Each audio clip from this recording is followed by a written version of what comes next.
చాలా సంతోషం.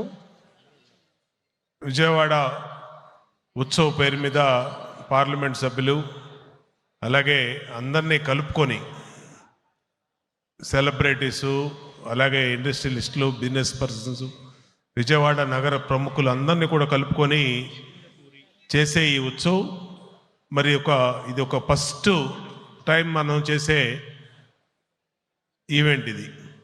దీన్ని అందరం కూడా బాధ్యత తీసుకోవాలి. ఏదో ప్రభుత్వం తీసుకుంటుంది, లేదంటే పార్లమెంట్ సభ్యులు తీసుకుంటారు, ఎమ్మెల్యేలు తీసుకుంటారు, లేదంటే వ్యాపారస్తులు తీసుకుంటారని కాకుండా ఇది మన విజయవాడ నగరం ఈ ఉత్సవాన్ని సక్సెస్ చేయటంలో మనందరం కూడా భాగస్వాములు కావాలి. దీంట్లో లిమిటేషన్స్ లేవు. దీంట్లో ఎవరు కూడా మాకు సంబంధం లేదు, లేదని మాకు బాధ్యత లేదనేది కాకుండా అందరూ మన నగరానికి సంబంధించినటువంటి ఉత్సవం, అమ్మవారి ఉత్సవం కాబట్టి దీన్ని ఫస్ట్ సక్సెస్ చేస్తే రాబోయే రోజుల్లో నెక్స్ట్ జనరేషన్స్ నెక్స్ట్ లెవెల్కి తీసుకెళ్తాయి. రాబోయే రోజుల్లో మైసూర్ని మించి ఈ ఉత్సవం జరిగే విధంగా ఉండాలని కూడా కోరుకుంటూ, దానికి ఇక్కడ చాలామంది ప్రముఖులు వచ్చారు. విజయవాడ నగరంలో వ్యాపార ప్రముఖులు చాలామంది కనపడతా ఉన్నారు ఇక్కడ.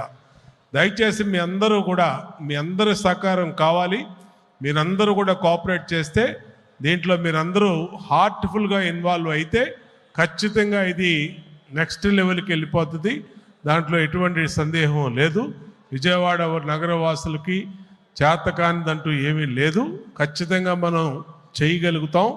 కాబట్టి మీ అందరూ దీనికి సపోర్ట్ చేసి మీ అందరి వాల్యుబుల్ టైము 22 నుంచి 2వ తారీఖు వరకు మీ విలువైన సమయాన్ని కొంచెం దృష్టి పెట్టి అన్ని రకాలుగా దసరా నవరాత్రులు సక్సెస్ చేయాలని, ఈ విజయవాడ ఉత్సవాన్ని గ్రాండ్గా సక్సెస్ చేయాలని కోరుకుంటూ మరొకసారి ఇక్కడికి ఇచ్చేసిన అందరికీ కూడా ధన్యవాదాలు తెలియజేస్తూ సెలవు తీసుకుంటాం.